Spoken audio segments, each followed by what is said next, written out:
بسم اللہ الرحمن الرحیم۔ یہ 705 نمبر روایت تھی۔ حضرت کعب بن مالک رضی اللہ تعالی عنہ فرماتے ہیں کان النبی صلی اللہ علیہ وسلم، اللہ کے نبی لا یقدم من سفر، سفر سے واپس نہیں آتے تھے، الا نہارا، مگر دن کے وقت، فی الضحیٰ، چاشت میں، یعنی پہلے حصے میں۔ آپ عام طور پہ روٹین یہی تھی، وہ ایک حدیث میں بھی ہے کہ اچانک رات کو جو ہے وہ گھر میں انسان واپس نہ آئے،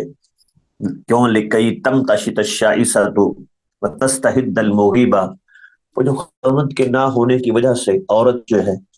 وہ اپنے بناؤ سنگار پہ توجہ نہیں دے پاتی، بعض اوقات ایسی کیفیت میں ہو کہ خاوند کو جو ہے وہ دل میں ایک نفرت بیٹھ جائے،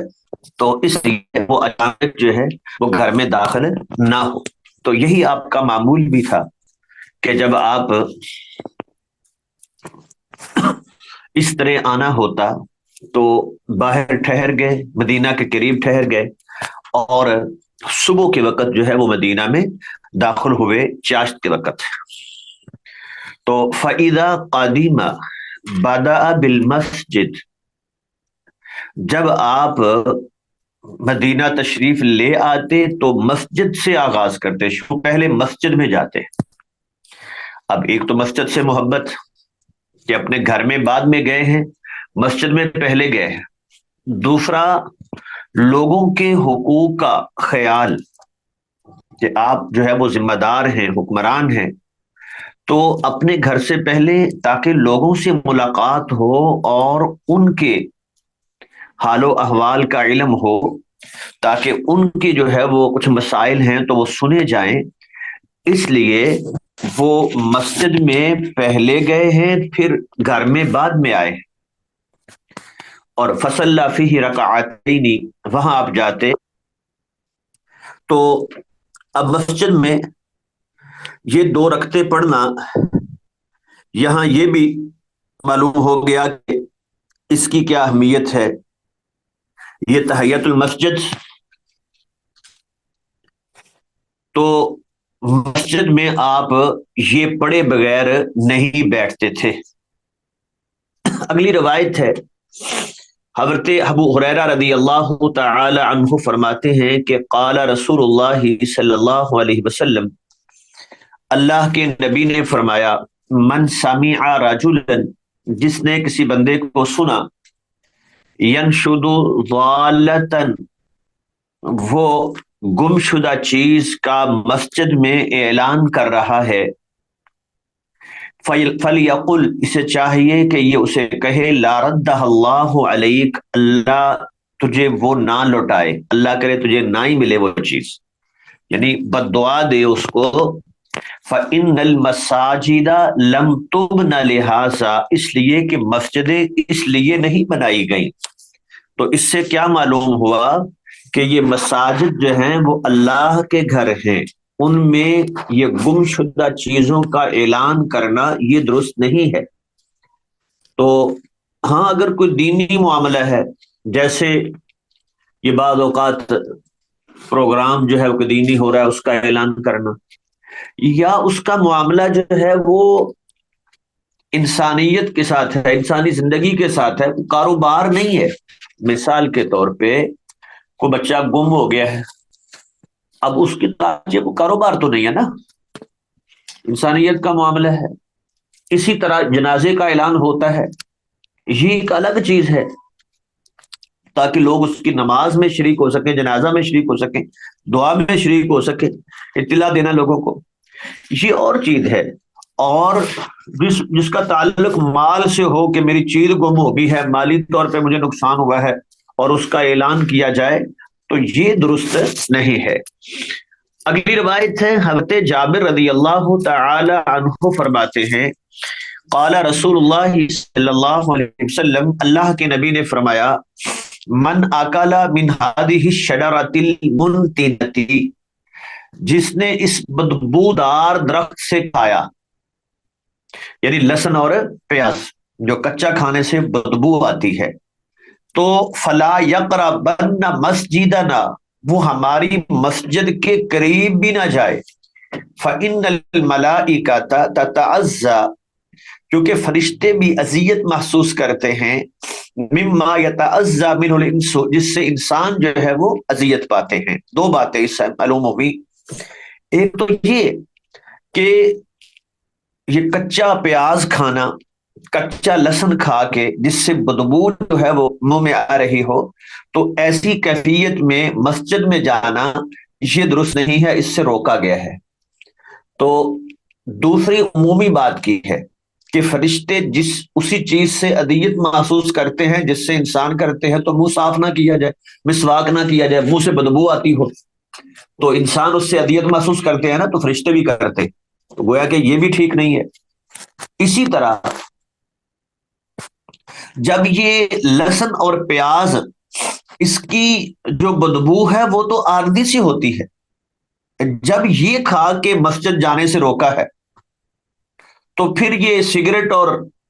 جو ہے وہ اس طرح کی چیزیں، تمباکو نوشی جس میں مستقل بدبو ہوتی ہے، تو وہ کیسے اس کے لیے درست ہوگا کہ ایسے منہ سے بدبو آتی ہو اور یہ مسجد میں جائے؟ تو یہ چیز بھی اس کے حرام ہونے کی دلیل ہے، کیونکہ یہ بدبو اس کو مسلسل جو ہے مستقل مسجد سے روک دے گی۔ اگلی روایت ہے، حضرت انس رضی اللہ تعالی عنہ فرماتے ہیں، قال رسول اللہ صلی اللہ علیہ وسلم، اللہ کے نبی نے فرمایا، البزاق فی المسجد خطیئۃ، مسجد میں تھوکنا یہ گناہ ہے، وکفارتها دفنها، اور اس کا کفارہ ہے اس کو دفن کرنا، اس کا ازالہ کرنا۔ دفن چونکہ اس دور میں عام طور پہ کچی مسجدیں ہوتی تھی، تو وہ تو اوپر مٹی آ جائے گی، اس میں رگڑ دیں گے تو وہ دفن ہو گئی، ازالہ ہو گیا اس کا۔ لیکن آج کل جیسے فرش ہوتے ہیں تو اس میں ازالہ جو ہے اس کو وہ دھونے سے ہوگا، اس کو صاف کرنے سے اس جگہ کو، یا اس کو کپڑے وغیرہ کے ساتھ صاف کر دیا جائے۔ تو اس سے معلوم کیا ہوا، ایک تو یہ تھوک کی بات وہ خاص طور پہ آگی ہے، آگے حدیث میں پڑھیں گے عمومی بات بھی، کہ کوئی گندگی، کوئی جو ہے وہ اس طرح کی کوڑا کرکٹ یہ مسجد میں ڈالتا ہے تو یہ خطیہ، غلطی ہے، اور اس کا ازالہ کر دینا یعنی اس کو جو ہے وہ مسجد سے نکالے، یہ اس کا کفارہ ہے۔ حضرت ابو ذر رضی اللہ تعالی عنہ فرماتے ہیں، جندب ان کا نام ہے، جندب بن جنادہ رضی اللہ تعالی عنہ، فقیر آدمی تھے، دنیا کے مال سے بے رغبتی کرنے والے۔ ان کا موقف یہ تھا کہ دنیا کا کوئی مال 3 دن سے زیادہ گھر میں رکھنا ہی نہیں چاہیے، یہ کھانے پینے کی جتنی چیزیں ہیں نا، بس 3 دن، اس سے زیادہ مال و دولت جمع ہی نہ ہو۔ تو قال رسول اللہ صلی اللہ علیہ وسلم، اللہ کے نبی نے فرمایا، اردت علی اعمال امتی، میری امت کے اعمال مجھ پہ پیش کیے گئے، حسنوها و سیئوها، اچھے اعمال بھی، نیک اعمال بھی، اور برے اعمال بھی، گناہ والے بھی، نیکی والے بھی۔ فوجدت فی محاسن اعمالها، میں نے نیک اعمال میں یہ چیز پائی، الازا، وہ ازا دینے والی چیز، یما،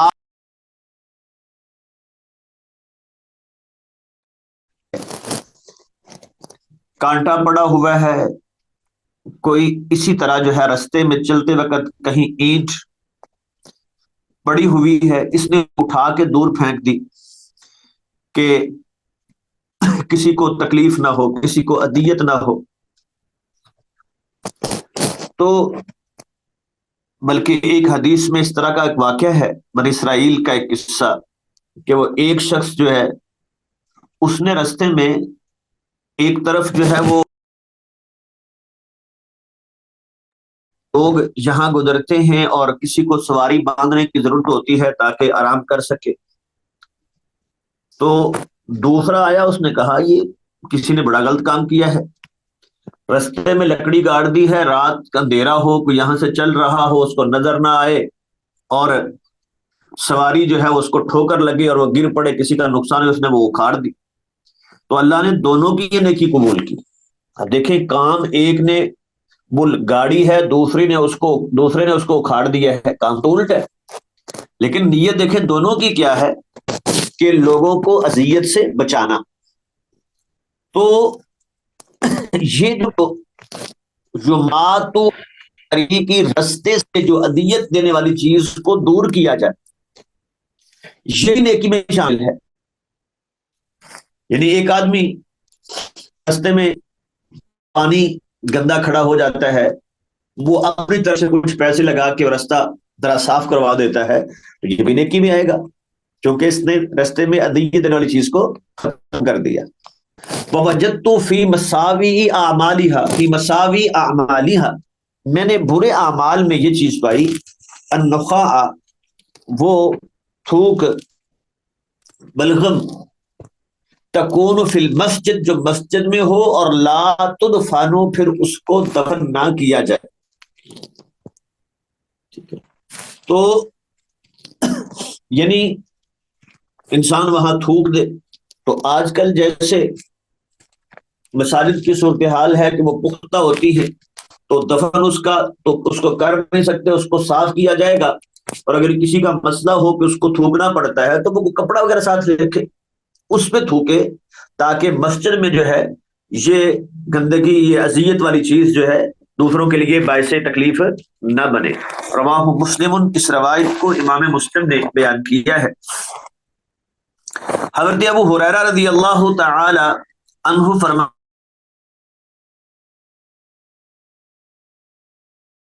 قام احدکم الی الصلاۃ،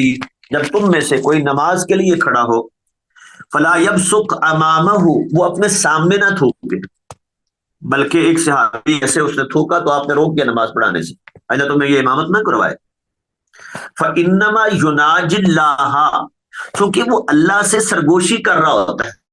گویا کہ وہ اللہ کی رحمت اس کے سامنے ہوتی ہے، تو یہ سامنے اللہ کی رحمت کی طرف تھوک رہا ہے، تو اس لیے یہ اپنے آگے سامنے نہ تھوکے۔ فانما یناجی اللہ، اس لیے کہ یہ اللہ سے سرگوشی کر رہا ہوتا ہے، ما دام فی مصلاہ، جب تک یہ اپنی اس نماز میں رہتا ہے، اس نماز کی جگہ پر، ولا عن یمینہ، اور دائیں طرف بھی نہ تھوکے، کیونکہ فرشتہ جو ہے وہ دائیں طرف ہوتا ہے لکھنے والا، بل یبصق عن یسارہ، کیا کرے اپنے بائیں طرف، یا تحت قدمہ،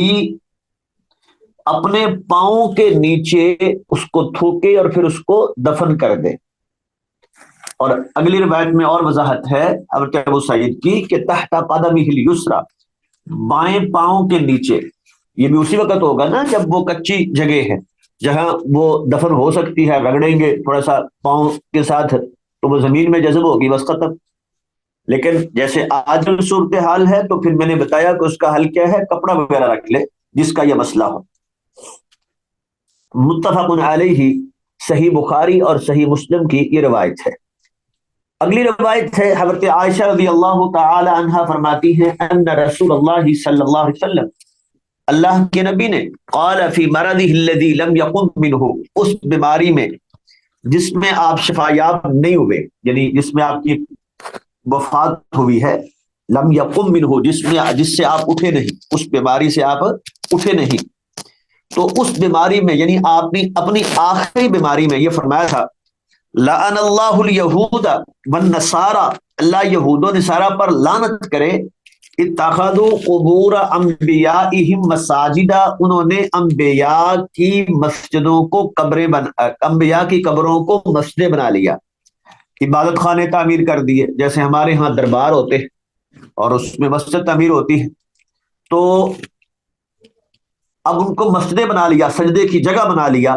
تو اگر تو اس طرح ہو کہ سامنے قبر ہے اور اس کو سجدہ ہو رہا ہے، پھر تو حرام ہے، پھر تم وہاں کر نہیں سکتے، چاہے یہ کہے کہ میں اللہ کو سجدہ کر رہا ہوں، اور اگر مقصود ہی وہ ہیں پھر شرک ہے ویسے۔ اللہ اکبر۔ اگلی روایت ہے حضرت جندب کہتے ہیں سمعت النبی صلی اللہ علیہ وسلم، میں نے اللہ کے نبی سے سنا، یقول، آپ فرما رہے تھے، الا، خبردار، وَإِنَّ مَنْ كَانَ قَبْلَكُمْ، تم سے پہلے لوگ، كَانُوا يَتَّخِذُونَ قبور انبیائہم، وہ انبیاء کی قبروں کو، وصالحیہم، اور ان کے نیک لوگوں کی قبروں کو مسجد بنا لیتے تھے۔ الا، خبردار، فلا تتخذوا القبور مساجدا، تم مسجدوں کو اپنی قبروں کو مسجدیں نہ بناؤ۔ انی انہاکم عن ذالک، میں تمہیں اس سے روکتا ہوں، میں تمہیں روک کے جا رہا ہوں تاکہ میری طرف سے جو ہے وہ حق بیان ہو جائے۔ تو میں تمہیں روک رہا ہوں کہ قبروں کو مسجدیں نہ بناؤ۔ تو اس میں قبر ایسے سامنے ہو کہ اس کی طرف منہ ہوتا ہو، اور یہ شائبہ ہوتا ہو کہ شاید عبادت اس کو ہو رہی ہے، چاہے انسان کی نیت ٹھیک ہی ہے لیکن پھر بھی ایسے نماز نہیں پڑھنی۔ ابن عمر رضی اللہ تعالی عنہما فرماتے ہیں، قال رسول اللہ صلی اللہ علیہ وسلم، اللہ کے نبی نے فرمایا، اجعلوا فی بیوتکم من صلاتکم، اپنے گھروں میں نماز کا کچھ حصہ رکھو، پڑھو، نفل سنتیں یہ گھر میں ادا کرو، یہ گھر میں افضل ہے۔ فرائض جو ہے مسجد میں پڑھنے ہیں، باقی جو نوافل ہیں وہ تو گھر میں پڑھنا افضل ہے۔ تو لہٰذا اجعلوا فی بیوتکم من صلاتکم، اپنے گھروں میں نماز کا کچھ حصہ پڑھو، ولا تتخذوها قبورا، ان کو قبریں نہ بناؤ۔ تو یعنی قبرستان میں عبادت نہیں ہوتی، نماز نہیں پڑھی جاتی، جب گھر میں نہیں ہوگی تو وہ قبرستان کے ساتھ تشبیہ ہوگی۔ تو اپنے گھروں کو قبرستان نہ بناؤ، اس سے بھی معلوم ہوا کہ قبرستان میں عبادت نہیں ہے، نماز نہیں ہے۔ حضرت ابو ہریرہ رضی اللہ تعالی عنہ فرماتے ہیں، قال رسول اللہ صلی اللہ علیہ وسلم، ما بین المشرق والمغرب قبلہ، مشرق اور مغرب کے درمیان قبلہ ہے۔ یہ مدینہ والوں کے لیے یہ فرمایا ہے۔ یہاں جو مقصود ہے وہ یہ ہے کہ ایک تو وہ لوگ ہیں جو کعبۃ اللہ کے سامنے ہیں، جن کو کعبۃ اللہ نظر آ رہا ہے، ان کے لیے تو عین قبلہ، بالکل قبلہ سامنے ہو، یہ ضروری ہے۔ اور لوگ جو دور ہیں، کعبۃ اللہ نہیں ہے، تو ان کے لیے جہت قبلہ ضروری ہے، عین قبلہ ضروری نہیں۔ جہت قبلہ اور عین قبلہ کا فرق کیا ہے؟ اب دیکھیں، ہم مثال کے طور پہ یہاں سے ہم مغرب کی طرف منہ کرتے ہیں نا نماز پڑھتے وقت، تو یہ ہماری جہت ہے مغرب۔ عین قبلے کا مطلب یہ ہے کہ اگر ہم اپنے محراب سے لائن لگائیں تو سیدھی وہ کعبۃ اللہ کے ساتھ جا کے ٹچ کرے، یہ عین قبلہ ہوگا۔ تو یہ تو مشکل کام ہے، ایسا دور سے تو ممکن نہیں ہے۔ تو اسی لیے شریعت نے آسانی رکھی ہے کہ جہت قبلہ، یعنی قبلہ ہمارے پڑتا ہے مغرب کی طرف، تو ہم مغرب کی طرف منہ کرتے ہیں، بس اس میں وہ بالکل جو ہے وہ ہماری آنکھوں کے سامنے ہو، یہاں سے لائن لگائیں تو بالکل جا کے اس کو ٹچ کرے، یہ عین قبلہ ہوگا، یہ ممکن نہیں ہے۔ تو ما بین المشرقی والمغربی قبلۃ، مشرق اور مغرب کے درمیان قبلہ ہے۔ اگلی روایت ہے، حضرت طلق ابن علی رضی اللہ تعالی عنہ فرماتے ہیں، خرجنا وفدا الی رسول اللہ صلی اللہ علیہ وسلم، ہم ایک وفد کی صورت میں اللہ کے نبی کی طرف نکلے، ہم آئے، 9 ہجری میں آئے ہیں یہ۔ فبایعناہ، ہم نے آپ کی بیعت کی، عیسائی تھے پہلے، قبیلہ مسلمان ہوا، کچھ وفد جو ہے اللہ کے نبی کے کیے۔ وصلینا معہ، ہم نے آپ کے ساتھ نمازیں پڑھی، دین سیکھا۔ تو بایعنہ جو بیعت ہے یہ اسلام ہے، وہ جو قرآن مجید میں ذکر ہے نا، یا ایھا النبی اذا جاءک المؤمنات یبایعنک علی الا یشرکن باللہ شیئا، جب آپ سے بیعت کرے، وہ بیعت کیا ہوتی تھی کہ اللہ کے ساتھ کسی کو شریک نہیں بنانا، اور عورتوں کے ساتھ خاص ولا یسرقن ولا یزنین، چوری نہیں کرنی، بدکاری نہیں کرنی، ٹھیک ہے، کسی پہ بہتان نہیں لگانا، اس کے ساتھ جو ہے ہوتا تھا، ایسے مردوں میں ہوتی۔ تو فبایعناہ، ہم نے آپ کی بیعت کی، وصلینا معہ، آپ کے ساتھ ہم نے نمازیں پڑھی، وَأَخْبَرْنَاهُ، ہم نے آپ کو بتایا، أَنَّ بِأَرْضِنَا بِيئَةً لَنَا، ہماری ایک زمین میں ایک گرجا ہے ہمارا، فَاسْتَوْهَبْنَاهُ، ہم نے آپ سے ہبہ طلب کیا کہ آپ ہمیں جو ہے وہ اپنا من فضل طہورہ، اپنی طہارت کا بچا ہوا پانی بطور تبرک جو ہے وہ ہمیں دیں۔ تو یہ بات ہم پہلے بھی بیان کر چکے کہ رسول اللہ صلی اللہ علیہ وسلم کی جو ذاتی استعمال اس میں حرج نہیں ہے۔ تو ہم نے کہا جی آپ اپنے وضو کا بچا ہوا پانی ہمیں دیں۔ فدعا بماء، آپ نے پانی منگوایا، فتوضا، وضو کیا، وتمزمز، کلی کی، ثم صبہ لنا فی اداوت، پھر وہ ہمارے ایک برتن میں ڈال دی، تو وہ وضو کا پانی ہو گیا۔ تو وامرنا، ہمیں حکم دیا، فرمایا اخرجوا، نکلو جاؤ، فَإِذَا أَتَيْتُمْ أَرْضَكُمْ، جب اپنی زمین میں چلے جانا تو فَكْسِرُوا بِيئَتَكُمْ، اپنے گرجے کو توڑ دینا۔ اب کیا غیر مسلم جو عمارتیں ہیں، عبادت گاہیں ہیں، غیر مسلموں کی عبادت گاہیں، کیا ان کو توڑا جا سکتا ہے؟ تو اگر وہ سارے لوگ وہاں کے مسلمان ہو گئے ہیں، عبادت کرنے والا کوئی نہیں ان کے مذہب کے مطابق، تو توڑا جا سکتا ہے۔ تو اسی لیے فرمایا فَاكْسِرُوا بِيئَتَكُمْ وَانزَحُوا مَكَانَهَا، اور پھر اس جگہ پر یہ پانی چھڑک دینا تاکہ پاک ہو جائے، پہلے جو کچھ اس میں ہوتا رہا۔ وَاتَّخِذُوهَا مَسْجِدًا، پھر اس کو مسجد بنا لینا۔ تو ایسی جگہ جہاں پہلے گرجا ہو، غیر مسلموں کی عبادت گاہ ہو، تو اس کو گرا کر مسجد بنایا جا سکتا ہے۔ قلنا، ہم نے کہا جی ان البلد بعید، ہمارا جو شہر ہے وہ بہت دور ہے، ہمارا وطن، والحر شدید، گرمی بڑی سخت ہے، والماء ینشف، یہ پانی تو خشک ہو جائے گا، وہاں جاتے جاتے یہ پانی تو خشک ہو جائے گا۔ فرمایا مدوہ من الماء، اس میں اور پانی ملا لو، فإنہ لا یزیدہ الا طیبا، وہ اس کو نہیں بڑھائے گا مگر طہارت میں، پاک ہے، اس سے کمی نہیں آئے گی، تو اس میں اور پانی ملا سکتے ہو۔ تو اب اس سے کیا معلوم ہوا؟ ایک ہم نے بیان کر دیا، غیر مسلموں کی جو عبادت گاہ ہے، اگر اب کوئی عبادت کرنے والا ان کا موجود نہیں ہے، لوگ مسلمان ہو گئے، تو وہ اس عبادت گاہ کو گرا کے اس کی جگہ پر مسجد تعمیر کریں تو یہ کوئی حرج نہیں ہے۔ اگلی روایت ہے، حضرت عائشہ رضی اللہ تعالی عنہا فرماتی ہیں، آمارا رسول اللہ صلی اللہ علیہ وسلم، اللہ کے نبی نے حکم دیا، ببناء المسجد فی الدور، محلوں میں، دور یہ دار کی جمع ہے، گھر کو بھی کہتے ہیں محلے کو بھی کہتے ہیں، تو یہاں محلہ مراد ہے، تو محلوں میں مسجدیں بنانے کا حکم دیا تاکہ لوگ آسانی سے باجماعت نماز ادا کر سکیں۔ ایک ہے جمعہ کی ادائیگی، وہ تو اجتماعی طور پہ ہونی چاہیے، لیکن ایک ہے باجماعت نماز، وہ قریب قریب محلوں میں ہونی چاہیے تاکہ لوگ جو ہیں وہ آسانی سے جماعت میں شامل ہو سکیں۔ دیکھیں نا، بعض چھوٹے بچے ہیں،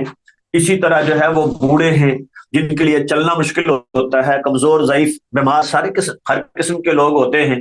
اب اگر وہ دور دور مسجدیں ہوں گی تو پھر وہ گھر میں پڑھیں گے، اور مسجد قریب ہوگی تو ان کے لیے جانا آسان ہوگا، تو اسی لیے محلوں میں مسجدیں بنانے کا حکم دیا۔ وَأَن يُنَزَّفَ وَيُطَيَّبَ، اور یہ حکم دیا کہ ان کو پاک صاف رکھا جائے اور خوشبو لگائی جائے تاکہ جو اللہ کے گھر میں عبادت کے لیے آئے تو اس کو راحت اور سکون کا احساس ہو۔ تو ایک ہے مسجدوں میں بلا مقصد جو ہے وہ اس میں زیب و زینت، وہ تو پسندیدہ نہیں ہے، بلکہ اگلی حدیث میں اس کی ممانعت آ رہی ہے، لیکن ایک ہے جس میں نمازیوں کے لیے راحت کا سامان ہو، جیسے اے سی ہے مثال کے طور پہ۔ اب اس سے کیا ہوگا کہ ایک ہے کہ شدید گرمی میں جو ہے انسان وہ پسینہ جو ہے وہ بہہ رہا ہے اس کے جسم سے، تو نماز کی طرف توجہ بھی نہیں ہو پاتی، اور ایک یہ ہے کہ پرسکون ماحول ہے، وہ بڑے سکون سے آ کے نماز ادا کرتا ہے، راحت محسوس کرتا ہے، تو ظاہری بات ہے اس کی نماز میں جو ہے وہ کیفیت میں فرق تو آئے گا۔ تو جس کا تعلق تو نمازیوں کی راحت کے ساتھ ہے تاکہ ان کی عبادت میں جو ہے وہ اور خشوع خضوع بڑھ جائے، وہ چیزیں تو اچھی ہیں، لیکن بلا مقصد جو زیب و زینت ہے، صرف یہ فلاں رنگ کی جو ہے وہ ٹائل لگوانی ہے اس پہ کروڑوں روپے خرچ کر دو، سامنے جو ہے وہ شیشہ لگوانا ہے اس پہ خرچ کر دو، وہ بیل بوٹے بنانے ہیں اس پہ خرچ کر دو، تو یہ پسندیدہ نہیں ہے۔ مینار بناتے وقت مینار پہ پھر وہ بیل بوٹے بناتے بناتے وہ کروڑوں روپے خرچ کر دو، یہ کوئی پسندیدہ چیز نہیں ہے۔ یہ مساجد اللہ کے گھر جو ہیں وہ سادہ صاف ستھرے ہوں، ٹھیک ہے، اور اس میں یہ بلا مقصد کے بیل بوٹے، پھر وہ ہوتا کیا ہے، پھر وہ مسجد وہ مسجد اللہ کے گھر، اللہ کا گھر عبادت کے لیے یہ مقصد نہیں رہتا، بلکہ کاری نمود و نمائش بن جاتا ہے. فلاں نے تو ایسی مسجد بنائی کہ دل خوش ہو جاتا ہے. اب دیکھیں اس کی ایک مثال جو ہے، اب وہ بنانے والے کی نیت کیا ہے وہ اللہ کو پتا، ہم اس کی بات نہیں کر رہے، لیکن اس کی ایک مثال ہے. یہ سب بات سے آگے ایک مسجد ہے، بھونگ شریف اس کو کہتے ہیں، آپ یہ نیٹ پہ سرچ کریں نا فوراً آ جائے گی. تو اب کیا ہے کہ اس میں مسلسل کام جاری ہے، اور کام کیا ہے جی، سونے کا وہ پانی چڑھایا جا رہا ہے، سونے کے اس پہ جو ہے وہ فانوس اس کے سونے کے لگائے جا رہے ہیں، اور پھر وہ بیل بوٹے جو بنائے جاتے ہیں. بات کر رہا تھا کہ وہ مسجد جو ہے، اب جب اس میں جو ہے وہ زیب و زینت کا خیال کیا گیا تو پھر کرتے کیا، مسجد بند رہتی ہے، نمازوں کے اوقات میں بھی نہیں کھلتی. کیوں جی؟ خدشہ ہے چوری کا. تو اس میں باقاعدہ جو ہے پھر وہ کئی کئی لوگ وہ حفاظت کے لیے مقرر ہیں. تو مسجد مسجد نہ رہی، سیرگاہ بن گئی، لوگ دور دور سے دیکھنے آتے ہیں، وہ مسجد کو دیکھنے جانا ہے. ٹھیک ہے، تو اس طرح نہیں، مسجد سادہ ہو، صاف ستھری ہو، اس میں جو ہے وہ ایک نمازی نماز پڑھنے کے لیے آئے تو راحت محسوس کرے، یہ تو ٹھیک ہے. لیکن جو ہے وہ بلا مقصد اس کو عالی شان بنانا، اور اس میں جو ہے وہ بڑے صرف زیب و زینت پہ جو ہے وہ ٹپ ٹاپ پہ وہ کروڑوں روپے خرچ کر دینا، یہ کوئی چیز وہ مقصود نہیں ہے بلکہ ناپسندیدہ ہے. اسی لیے اگلی روایت ہے، حضرت عبداللہ بن عباس رضی اللہ تعالی عنہما فرماتے ہیں، قال قال رسول اللہ صلی اللہ علیہ وسلم، اللہ کے نبی نے فرمایا، ما امرت، مجھے یہ حکم نہیں دیا گیا، بتشیید المساجد، مساجد کو چونا گچ کرنے کا، وہی نقش و نگار اور زیب و زینت. تو ابن عباس کہتے ہیں کہ اللہ کے نبی نے فرمایا، لَتُزَخْرِفُنَّهَا، تم ضرور زیب و زینت کرو گے، جیسے یہود و نصارہ نے جو ہے وہ زیب و زینت کی. جب تک اخلاص تھا تو مسجدیں سادہ تھیں، جب اخلاص نہ رہا تو مسجدیں خوبصورت ہو گئی لیکن نمازی نہ رہے، عبادت کرنے والے وہ نہ رہے. ایسے ہی یہود و نصارہ میں جب ان میں بھی یہ اخلاص نہ رہا تو پھر وہ عبادت کرنے والے تو نہ رہے لیکن بڑے بڑے عالی شان گرجے بن گئے. تو یہ ہے مساجد کی اصل آبادی، وہ اس میں نماز پڑھنے والے ہیں، اس کا خوبصورت ہونا نہیں ہے کہ اس میں کتنا پیسہ خرچ کیا ہے اور کتنے اس میں نقش و نگار بنے ہیں. وہ بعض اوقات تو ایسے ہوتا ہے الٹا، وہ نمازی کی توجہ جو ہے وہ مبذول کروا لیتی ہیں چیزیں. اب دیکھیں نا، اللہ کے نبی کے سامنے وہ ایک چادر آ جاتی ہے، ایک کپڑا لٹکایا جاتا ہے جس میں نقش و نگار بنے ہوئے ہیں، تو آپ پیچھے ہٹا دیتے ہیں کہ مجھے نماز میں اس طرف توجہ ہو گئی. اور یہاں تو سامنے شیشہ لگا دیا جاتا ہے، اس طرح بعض اوقات وہ لکھا ہوتا ہے مختلف جو ہے وہ، چاہے وہ آیات لکھی ہوں، تو کیا ہوتا ہے نمازی وہ توجہ اس کی اس طرف جائے گی. تو اگر وہ آیات وغیرہ، ہاں اوپر جہاں نمازی کی توجہ نہیں جاتی، وہ اس لیے تاکہ کوئی یاد دہانی، جیسے وہ ان المساجد للہ فلا تدعوا مع اللہ احد، ایک پیغام ہے، پیغام لکھ دیا. اسی طرح جو ہے وہ توحید کا کوئی کلمہ، کوئی ایسی حدیث لکھ دی، وہ یاد دہانی کے طور پہ مسجد میں داخل ہونے کی دعا ہے، نکلنے کی دعا ہے. ٹھیک ہے، یہ چیزیں تو صحیح ہے، لیکن وہ محراب ایسے بنانا ہے، نیچے سے اس کے نام شروع ہوں گے، وہ ایک طرف اللہ تعالیٰ کے نام ہوں گے، دوسری طرف رسول اللہ کے نام ہوں گے، اور پھر نمازی کی توجہ بھی وہ اس طرف ایسے لکھے جائیں کہ وہ آ کے اسی کو دیکھتا رہتا ہے، تو وہ اصل مقصد فوت ہو گیا. تو اس لیے محض زیب و زینت جو ہے مساجد میں یہ پسندیدہ نہیں ہے. اور حضرت انس رضی اللہ تعالی عنہ فرماتے ہیں، قال رسول اللہ صلی اللہ علیہ وسلم، اللہ کے نبی نے فرمایا، ان من اشراط الساعۃ، یہ قیامت کی نشانیوں میں سے ایک نشانی ہے، ان یتباہ الناس فی المساجد، لوگ مساجد میں فخر کریں گے. مساجد کے متعلق فخر کیا ہے؟ میری مسجد زیادہ خوبصورت ہے، وہ فلاں چودھری نے تو اتنی بڑی مسجد بنائی ہے کہ اس جیسی مثال کوئی نہیں ملتی. تو یہ ہے فخر کرنا، اللہ کی رضا مقصود نہیں رہ جائے گی، فخر مقصود رہ جائے گا. تو یہ نہیں. اگلی روایت ہے، انہی سے کہتے ہیں کہ رسول اللہ صلی اللہ علیہ وسلم نے فرمایا، اُرِدَتْ عَلَيَّ أُجُورُ أُمَّتِي، میری امت کے اجر جو ہے مجھ پہ پیش کیے گئے، مجھے دکھائے گئے کہ یہ نیکیاں ہیں. حتی القضات، حتیٰ کہ وہ تنکا، یخرجها الرجل من المسجد، جسے انسان مسجد سے نکالتا ہے، وہ تنکا بھی اس کے لیے نیکی لکھا جاتا ہے. جب ایک ایک تنکا، ایک تنکے کی بات کی ہے، ایک بندہ صفائی کرتا ہے کتنے تنکے نکالتا ہے یہ تو نہیں گن سکتا، لیکن اللہ کو تو پتہ ہے نا، وہ تو گن رہا ہے نا، تو وہ اجر تو دے گا. تو یہ اس میں دیکھیں مسجد کی صفائی کرنے کی اہمیت کیا ہے، بلکہ اس حوالے سے ایک دو واقعات جو ہے وہ میرے ذہن میں ہیں، ضرور سناؤں گا۔ ہمارے ایک عزیز ہیں، استاذ بھی ہیں جامعہ سلفیہ فیصل آباد میں، مفتی عبدالحنان زاہد صاحب، وہ ایک واقعہ سناتے ہیں، کہتے ہیں کہ میں عمرے کے لیے گیا تو فیصل آباد کا ایک دوست تاجر تھا، جاننے والا تھا، تو وہاں وہ بھی ملا تو بیمار تھا۔ تو میں نے کہا چلو، میں نے سمجھا کہ شاید اس کے عربی زبان کا مسئلہ ہے کہ بول نہیں سکتا، اس لیے ڈاکٹر کے پاس نہیں جا رہا۔ تو میں نے کہا کہ چلیں میں آپ کے ساتھ جاتا ہوں، میں بتا دوں گا کہ آپ کا مسئلہ کیا ہے۔ تو کہنے لگا مفتی صاحب میرا علاج یہاں نہیں ہے۔ تو کہتے میں نے بڑے حیران ہوا، میں نے کہا یہ کیا ہوئی کہ میرا علاج یہاں نہیں ہے؟ کہنے لگا جی میرا علاج یہ ہے کہ میں جب بھی میری طبیعت خراب ہوتی ہے نا تو میں مسجد میں چلا جاتا ہوں عشاء کے بعد، میں صفے اٹھاتا ہوں، صفائی کرتا ہوں، وہ جو گرد و غبار پڑتا ہے نا میرے جسم پہ، اللہ تعالیٰ مجھے شفا دے دیتے ہیں۔ تو کہتے یہاں مجھے نہ کسی نے وہ صفائی کرنے دینی ہے، نہ اس طرح وہ گرد و غبار ہے، میرا علاج یہاں کوئی نہیں ہے، میرا علاج اصل میں وہ ہے۔ تو اسی طرح وہ کہتے ہیں کہ میری مسجد میں، وہ فیصل آباد میں ایک تاجر ہے، بوڑھا ہے، بزرگ ہے، اس سے چلا نہیں جاتا،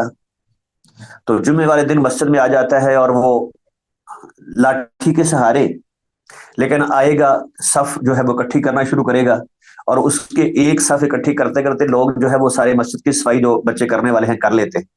تو وہ تنگ ہوتے ہیں کہ بابا آ جاتا ہے ہمیں صفائی کرنے نہیں دیتا۔ تو کہتے ہیں ہم نے ایک بار روکا اسے کہ بزرگوں آپ جب بوڑھے ہو گئے ہیں تو آپ نہ کریں یہ۔ تو رو پڑا، کہنے لگے مجھے نہ روکیں جی، مجھے اللہ نے جو کچھ دیا ہے میں وہ بالکل جو ہے وہ زیرو پہ تھا، اور آج اللہ نے کئی فیکٹریاں، کئی ملوں کا میں مالک ہوں، اللہ نے مجھے مسجد کی صفائی سے دیا ہے،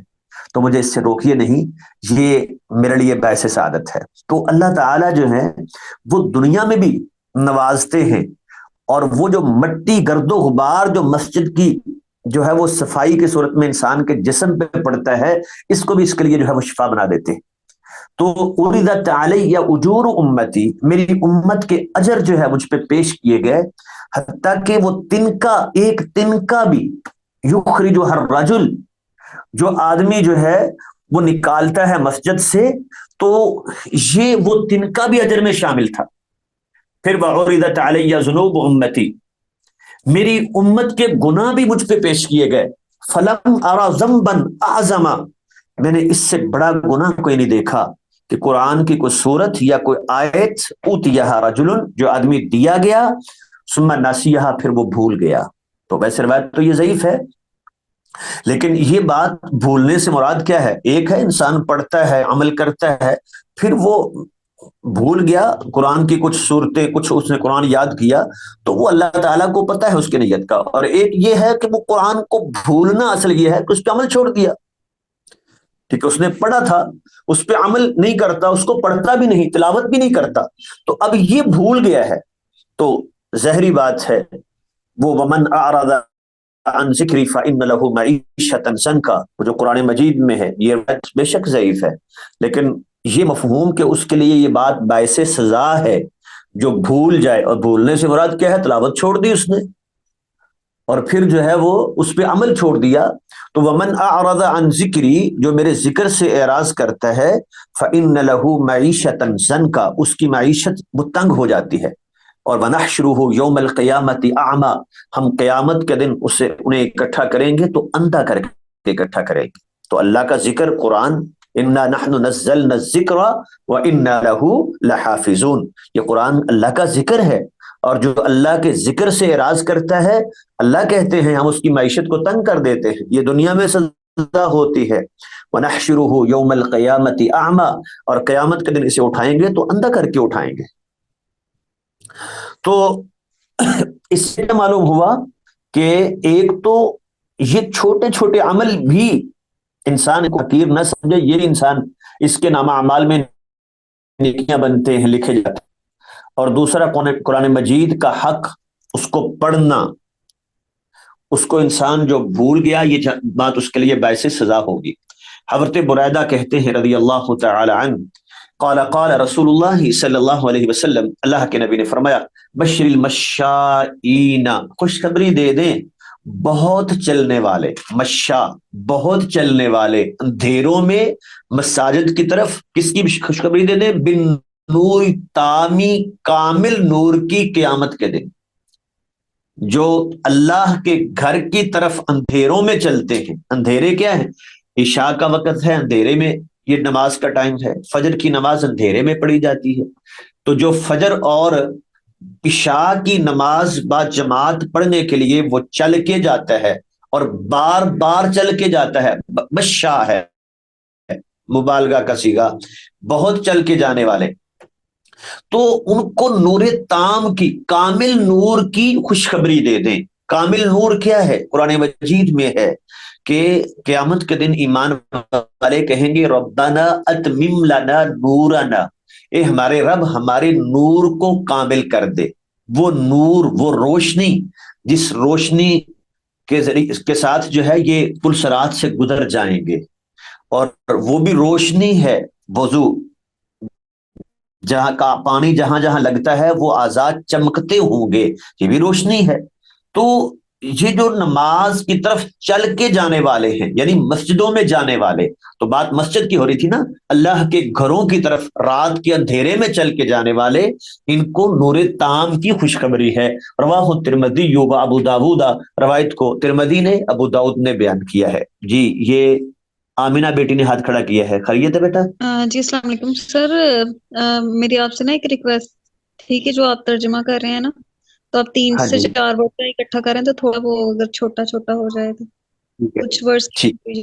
جی ٹھیک ہے بیٹا۔ بشیر خوشخبری دے، المشائین بہت چل کے جانے والے، فی الظلمی اندھیروں میں،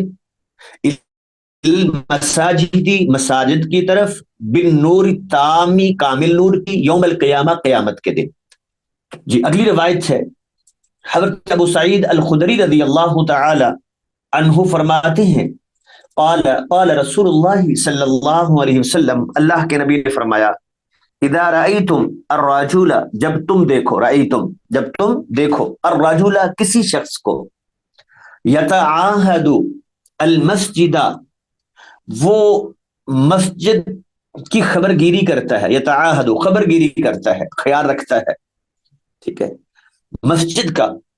فاشہدوا لہ تو گواہی دے دو اس کے لیے، بالایمانی ایمان، سمجھ جاؤ یہ ایمان والا آدمی ہے۔ تو اللہ تعالیٰ کسی دوسرے کو یہ توفیق دیتے ہی نہیں ہے کہ مسجد کا خیال کرے۔ اب دیکھیں اس میں بھی مسجد کی صفائی کرنا، مسجد کا خیال کرنا، مسجد کی آبادی کے لیے کوشش کرنا، یہ سارا یتعاہد میں آ جائے گا نا۔ وہ مسجد کا خیال کرتا ہے، جیسے اپنے گھر کا خیال کرتا ہے، اپنے گھر میں اسے ایک ایک چیز کا ہوتا ہے نا کہ اس میں فلاں چیز جو ہے وہ خراب ہو گئی ہے، فلاں چیز کی ضرورت ہے، تو ایسے ہی وہ اللہ کے گھر کا خیال کرتا ہے۔ تو فاشہدوا لہ بالایمان، اس کے ایمان کی گواہی دے دو۔ فإن اللہ تعالی یقول، کیونکہ اللہ فرماتے ہیں، انما یعمر مساجد اللہ، بے شک اللہ کے گھر، یہ مساجد، انما بے شک، یعمرو آباد کرتے ہیں، مساجد اللہ اللہ کی مسجدوں کو، من آمنا جو ایمان لائیں اللہ کے ساتھ، والیوم الآخری اور آخرت کے دن کے ساتھ، جو اللہ پر قیامت پر ایمان رکھنے والے ہیں، انہیں یہ توفیق ملتی ہے کہ وہ اللہ کے گھروں کو آباد کرتے ہیں۔ تو یہ چونکہ مسجد کی آبادی کا سبب ہے، مسجد صاف ستھری ہوگی، لوگوں کا دل کرے گا وہاں آ کے نماز پڑھے، وہاں شور نہیں ہوگا، لوگ چاہیں گے، وہاں دل لگتا ہے، نماز اچھی طرح پڑھی جاتی ہے، وہاں لوگوں کو راحت ملتی ہے، تو لوگ اس میں کہتے ہیں فلاں مسجد میں جاؤ، وہاں نماز جو ہے بڑے سکون سے پڑھی جاتی ہے۔ تو یہ جو مسجد کا خیال کرنے والا ہے، خبر گیری کرنے والا ہے، اس کے ایمان کی گواہی دے دو۔ بہت بڑی بات ہے کہ مسجد کا خیال کرنا یہ کتنا بڑا عمل ہے یہ، اگرچہ سندن یہ روایت یہ ضعیف ہے۔ اگلی روایت ہے حضرت عثمان بن مظعون رضی اللہ تعالی عنہ، یہ صحابی ہیں جو مہاجرین صحابہ میں سب سے پہلے فوت ہوئے ہیں، جاتے ہی کچھ تھوڑے عرصے بعد جو ہے یہ فوت ہو گئے تھے۔ کہتے ہیں کہ یا رسول اللہ، اللہ کے نبی، اذن لنا فی الاختصاء، ہمیں اپنی مردانہ صلاحیت ختم کرنے کی اجازت دے دے، اذن اجازت دے دے، لنا ہمیں، فی الاختصاء خصی ہونے کی، مردانہ صفات ختم کرنے کی، تاکہ ہمیں وہ عورتوں کی طرف توجہ اور وہ ہو ہی نہ مستہ گناہ میں پڑنے کا، بس ہر وقت اللہ اللہ کرتے رہیں۔ تو فقال رسول اللہ صلی اللہ علیہ وسلم، اللہ کے نبی نے فرمایا لیس منا، یہ ہم میں سے نہیں ہے وہ، من خصا، جس نے کسی کو خصی کیا، ولاختصا، اور یا جو وہ خود ہوا وہ بھی نہیں ہے، یہ کرنا کروانا دونوں حرام ہیں۔ تو اب اس سے کیا معلوم ہوا کہ یہ جو ہمارے ہاں بھی نس بندی وہ مردوں کی وہ کر دی جاتی ہے، تو یہ حرام ہے، جائز نہیں ہے۔ انسان جو ہے وہ اپنے اعضاء کا مالک نہیں ہے، ان پر امین ہے، ٹھیک ہے، اپنا ہاتھ کاٹ دے، میرا ہے نا، میں نے کاٹا ہے، اس کے لیے جائز نہیں ہے، کیونکہ اس نے کتنے پیسوں میں خریدا اللہ سے، اللہ نے اس کو بطور امانت دیا ہے، یہ امین ہے ان پر، ان کا مالک نہیں ہے۔ تو اس لیے آپ نے فرمایا یہ تو ہم میں سے ہے ہی نہیں، ہمارا طریقہ نہیں ہے یہ، ان خصاء امتی الصیام، میری امت میں وہ یہ خصی ہونا، یعنی اپنی شہوات کو ختم کرنا، اس کے لیے روزہ ہے، ٹھیک ہے، وہ روزہ رکھے گا تو اس کی شہوات ختم ہوگا، یہ خصی ہونا، یہ الصیام روزے کے ساتھ ہے، یعنی روزہ رکھے وہ اس کی شہوات ختم ہو جائیں گی۔ فقال اذن لنا فی السیاحۃ، تو انہوں نے کہا جی اللہ کے نبی ہمیں اجازت دے دیں سیاحت کی، سیر و سیاحت کرنا۔ تو فقال، فرمایا ان سیاحت امتی، بے شک میری امت کی سیاحت جو ہے وہ جہاد فی سبیل اللہ ہے۔ تو کیا بلا مقصد جو ہے وہ صرف سیر و تفریح، جس کو کہتے ہیں نا اپنے آپ کو تر و تازہ کرنے کے لیے، تو کیا اس کے لیے یہ سیاحت کی جا سکتی ہے؟ تو جواب ہے ہاں کی جا سکتی ہے، یہ سفر جائز ہے، گناہ کا سفر نہیں ہے، سفر اباحت کہتے ہیں اس کو، تو گناہ کے ارادے سے تو نہیں جا رہا، تو یہ جا سکتا ہے، ٹھیک ہے، لیکن جو افضل ترین ہے وہ اس میں بھی وہ کوئی نہ کوئی نیکی کا پہلو شامل کر لے، کہ مثلا کسی مسلمان بھائی کو ملنے کے لیے جانا ہے، فلاں شخص کو اس سے علم حاصل کرنے کے لیے، سیکھنے کے لیے جانا ہے، اللہ نے خود علم دیا ہے، چلو میں جا کے تبلیغ کروں گا، وہاں لوگوں کو جو ہے وہ میں دین کی دعوت دوں گا، تو یہ سر ہو سکتا ہے۔ البتہ یہ روایت چونکہ اس کی سند جو ہے یہاں دیکھیں آپ کے نیچے لکھا ہوا ہے کس کی سند ملی، تو سفر جو ہے یہ سیاحت، یہ جواز تو ہے، اگر اس میں کوئی خرابی نہ ہو اور کوئی شریعت کی خلاف ورزی نہ ہو تو سیاحت جو ہے وہ کی جا سکتی ہے۔ یہ وقت ہو گیا ہے نماز کا، باقی ہم انشاءاللہ پھر اسی روایت کو دوبارہ پڑھیں گے اگلے سبق میں۔